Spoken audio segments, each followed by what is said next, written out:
Hello Leo, and welcome to your love, romance, relationship reading for the first half of October 2019. I am Heather from the Crystal Vein Tarot. Welcome to my channel and thank you for joining me today. Now, not all messages will resonate with you. Take what fits and make a note of those that don't, as they may become useful to you in the near future. Also, check out the readings for your moon, rising, and Venus signs if this reading doesn't resonate. I have provided a link below for your convenience where you can find out those placements in your chart. I only post these readings on YouTube, so if you enjoyed or were inspired by this reading, please give it a thumbs up, like, share, subscribe, and comment down below, as I would love to hear from you. Now let's get started and see what the energies are around you for the first half of October 2019. So, dear Spirit, what messages do you have for Leo for the first half of October 2019? Dear Spirit, what messages do you have for Leo for the first half of October 2019? Dear Spirit, what messages do you have for Leo for the first half of October 2019?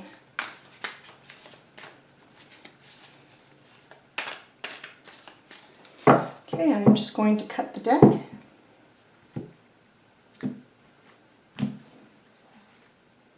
Okay, and I'm going to move my chair and get a little closer. Okay, so the first card up is Five of Swords, and it is clarified by the King of Swords. And that is followed by the Queen of Wands, which is clarified by the Fool. And that is followed by, the Six of Wands. And that is clarified by the Three of Pentacles. And at the bottom of the deck, we have the Empress. Oh, very nice. So this is the card this is the overall energy that's around you for the first half of October 2019. In the first 2 weeks. So just give me one moment, Leo, and I'm going to just kind of look at all these cards together, and then I will start the reading.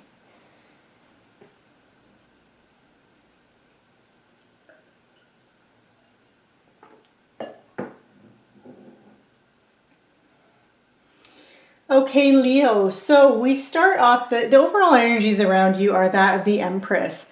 So the Empress, whenever it turns up in a love reading, I mean, this is one of the best cards that you can possibly get in a love reading or a relationship reading, because she is the embodiment of love and nurturing. She is caring, she's kind, she's stable. So that's the energy that's around you, is one that is very, very loving, very nurturing. You have someone, if you're in a relationship, then you know that relationship is one of where there's a lot of kindness and stability between you, and or it's someone that's coming in if you're single. Now, if you are the Empress and you have this energy, you are this energy, then people are naturally drawn to you and love being around you. In love, you are a very stable person, you can be relied on, and you often combine a very successful career with a very active personal life. You believe in love, and you know that love never fails. And any partner is very lucky to have you. And this card indicates that you will be successful in love, and you will have a successful and nurturing, caring relationship.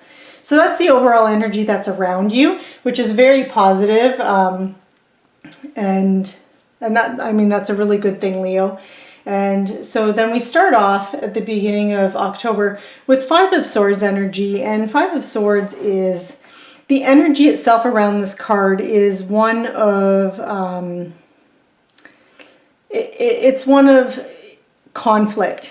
So there could be conflict going on in one of your relationships. It doesn't even have to be a love relationship. It could also be like a family. It could be something, relationships between co-workers. So it can be anything like that. It doesn't have to be, it doesn't necessarily have to be your partner or anything like that. It can even be a conflict with yourself. And yeah, I'm kind of getting the feeling that's what this might be, is an internal conflict or an internal struggle with something. And Yeah, so swords in the love meaning of swords, the sword suit itself is about being understood, and how being understood is the most important thing to you, and that when someone knows how to communicate with you, you form an instant connection with them. And so it's very important to you. And again, that would the Empress energy is the same, is it's a deep emotional connection.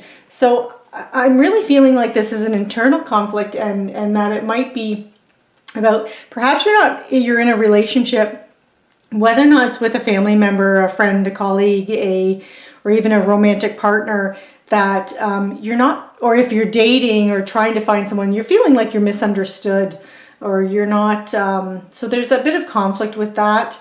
And however, now one thing with the Five of Swords, even though it is about conflict, I mean, it's also about winning that conflict and being and triumphing.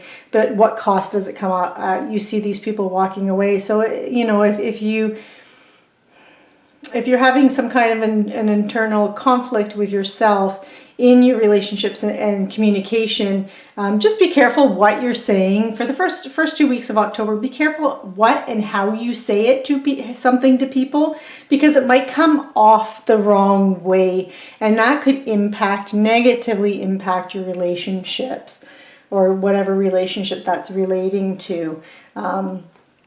It is clarified by the King of Swords. And the King of Swords energy, I mean, it doesn't have to be male. It can be male or female if it's another person, but this can also be you. And the King of Swords is an intentional leader. He's strategic. He's very thoughtful. He thinks things through. He plans. Before he says something, he really thinks about what he's going to say and how he says it. So that's the thing with the Five of Swords, is whatever's going on, it's in your communications with others and your relationships with others. Bring with you that King of Swords energy, that mature person, again, who's very intentional in what they say, how they say it. Be very aware about your body language. Be very aware about your intonation when you're saying something, in order to be successful in that dialogue or whatever conversation that is. So that is also followed by, and if you do this, like it's followed by the Queen of Wands. And I mean, the Queen of Wands is someone who's feisty, confident, self-assured.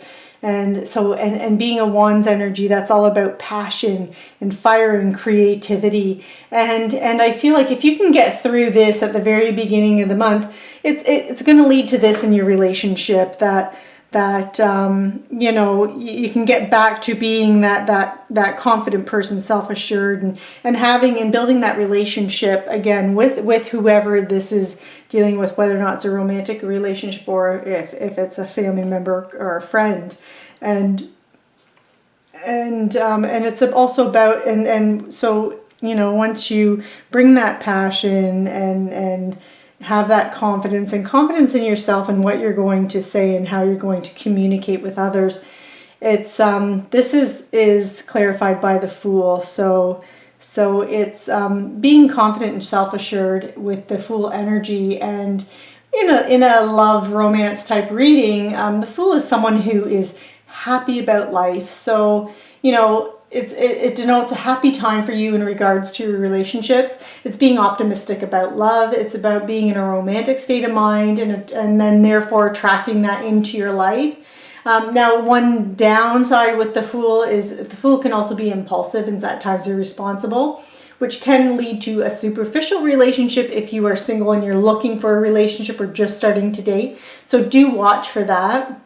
It could be or if you are in a relationship, a long-term relationship, it could be where one party gets exactly what they want while the other person feels unloved and unimportant. And again, this could be part of this whole communication piece, and it's making sure that you're expressing yourself in this passionate way that is that has confidence and self-assuredness, and saying it in a way that you're being aware of the other person's emotions, so they don't feel unloved and unimportant. So that's what Spirit's asking you and asking you to do is be optimistic, be happy, and just again, be careful on how you say things and what you say to people, because it could impart that feeling that you don't care, even though you do care and you deeply care. And as long as you're careful with your words and that, then, you know, the Six of Wands, fantastic card and a fantastic way to wrap it up, is the Six of Wands is all about victory, award, recognition, good news, success. So, you know, whatever this little bit of a conflict is going on, it's gonna come out good in the end. It really will, as long as you're not rash about anything, and you know, you keep your wits about you, and you know, and again, you know, all of this is being. It's the overall energy is still the Empress, which is fantastic, and that helps to negate any kind or cancel out any kind of negative energy that might be related to the Five of Swords. So, you know, I have no doubt that you'll come off in a positive, in a very loving, nurturing way. Now, this also might not be you. You might, I feel like it is, but if it's not and it's someone else, has this.